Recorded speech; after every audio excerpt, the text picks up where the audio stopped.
All right, guys, welcome back to another video. It's your man Jay. So I promised you guys a follow-up on the Moto G Power, and that is what you're going to get. And I actually debuted this device on the channel. I bought this through my Google Fi account for $199. It's definitely gone on sale since then. It's $149 right now. The phone itself has been fantastic. I've done gaming with it. I gave you an extensive look at gaming and any kind of way I can test this phone for you. But now it comes to real world usage. Honestly, it's about how's it holding up and is it still as efficient and run as well as it did when I first got it. And so that is just day-to-day use. And so this is just a quick discussion video telling you so. So one thing I noticed about the battery, because the battery is a strong suit on this device, but I noticed the battery, like sometimes this phone will sit for a day and up here, and like I don't get any calls or anything like that, or if I do get a call, you know, I'm just not answering it. But sometimes this phone will sit for a little bit and the battery drains a heck of a lot faster now. I don't know if I have a rogue app or anything like that. I don't know what it is, but the battery life is still good, but the standby time has decreased. I've gotten a couple of updates since I got the phone, like software security patches or whatever. So, you know, the phone itself is running great, you know, no problems with it whatsoever. I really like it. The performance is still good. It's got the Snapdragon 665 in here, or 4 gigs of RAM, I believe it does. But that 5,000 milliamp hour battery, that's beast mode, and that's where it's pretty much at. Now, the phone itself has a 6.4-inch 1080p display. It's got the stereo speakers up there, and then you got that camera, punch hole camera right there in the top. But overall, you know, the phone is really solid. But I did notice that battery drain, and I thought, man, this phone just sat for maybe 12, 13 hours, and it sipped a little bit more battery than normal. So looking through my batteries, my applications or whatever, I really don't have anything on here that I don't use per se. Like I try to only keep the same amount of applications on my device. So what you see on here is stuff that I actually use. Yeah, the new version of one of my security cameras is different. That's the legacy one. I just hadn't uninstalled it yet, but that's not affecting anything. It might pull a few resources, but it's dead in the water, so it's not really nothing. But most of the apps I have on here, pretty much, you know, I use every day. These will probably be some of the same apps that you find on my other devices. But nonetheless, I just wanted to point that out. And I wanted to see if anybody else was having a situation where their battery seems to drain a little bit faster in standby. It's not like killing it all the way. I just noticed that it drained a little bit faster than normal than it did when I first got it. So as you can see, I keep hitting that fingerprint reader back there because it's in the Motorola logo, and it's actually pretty nice to have it that way. It kind of reminds me of, you know, the Redmi 9, where the fingerprint reader is right here too. That's pretty sweet.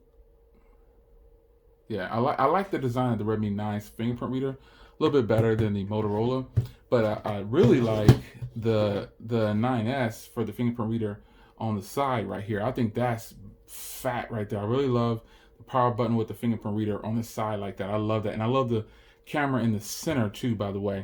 Now, all you guys have asked me to put up these phones against each other.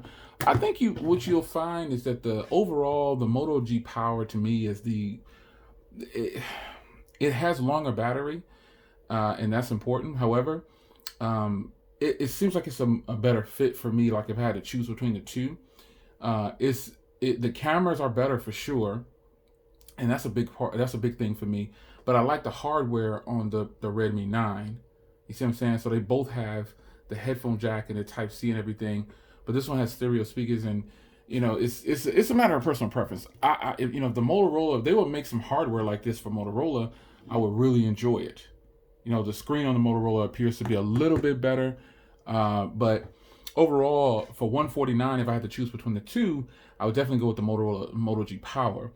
I know it has, I guess you would call the lesser processor, but I don't think it makes that much difference in this price range.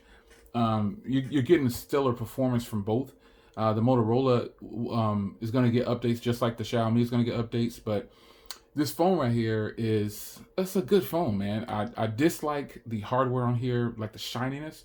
I still have my case, and I keep it in the case sometimes, but sometimes I want to take it out of this case because this is a heavy-duty case. So this is a UAG case. And obviously, this is going to give me the protection I need. This is how this phone normally lives. But lately, I've had it out of the case because I haven't taken it out very much. And this case right here is the best case for this phone that I like. I need, because I broke my other Moto G7, and I still have the Moto G7. It still works. It's just sitting down below down there because this replaced that device for that line. So I did like the upgrade. I bought it, and it's mine. So I like this case for the lay on the table design. I like just the grippiness that this case gives, and it's an all around good fit. But as far as the phone goes, folks, there's nothing wrong with this phone. It's still running like smooth. Phone calls over Project Fi. That's the old school. Google Fi is really solid. I've had Google Fi for 4 or 5 years, I think, probably, or more. I don't even know how long I've had Google Fi. But I've had Google Fi for a long time, man. I just realized that I've had Google Fi for years. I didn't even think about it.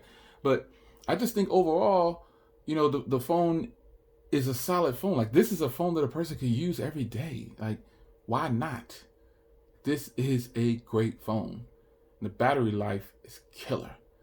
And so what I thought about doing, because I know the Google Fi phones are unlocked. What I thought about doing is popping my Google Fi SIM card in a different phone for a while and putting my main SIM card in here. I really like this phone that much. And what I did also was I put I have another AT&T. I have two AT&T lines, and I have a T-Mobile line, and I have a Google Fi line. I have the Verizon line. So I could swap some stuff around real quick and get it popping like that. But I just really like this phone, man. So I don't know what I'm gonna do. But I tell you what I will do is I will tell you that this phone is highly recommended by your man Jay. I love this device, man, and I think if you're in the market for a device, you can get a great deal on this through Google Fi for $150. So why not give it a try? I think you'll really like it, man.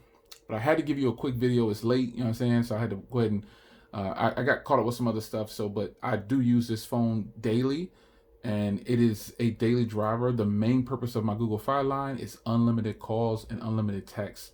I don't really use data on here. It stays on Wi-Fi, and when I travel, it's always on Wi-Fi hotspot or something.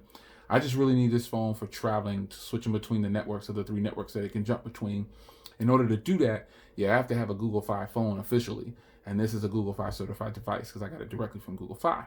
So again, the service is good. The phone is great. My gripes are easily solved, like the slipperiness of the device. I don't like the hardware that much overall. I didn't at the beginning. I still don't right now, but this is such a great deal on a phone, man. And as far as that battery sipping thing, maybe I'll do a factory reset or something. I don't know. I hate to do that though because I got everything set up just how I want it.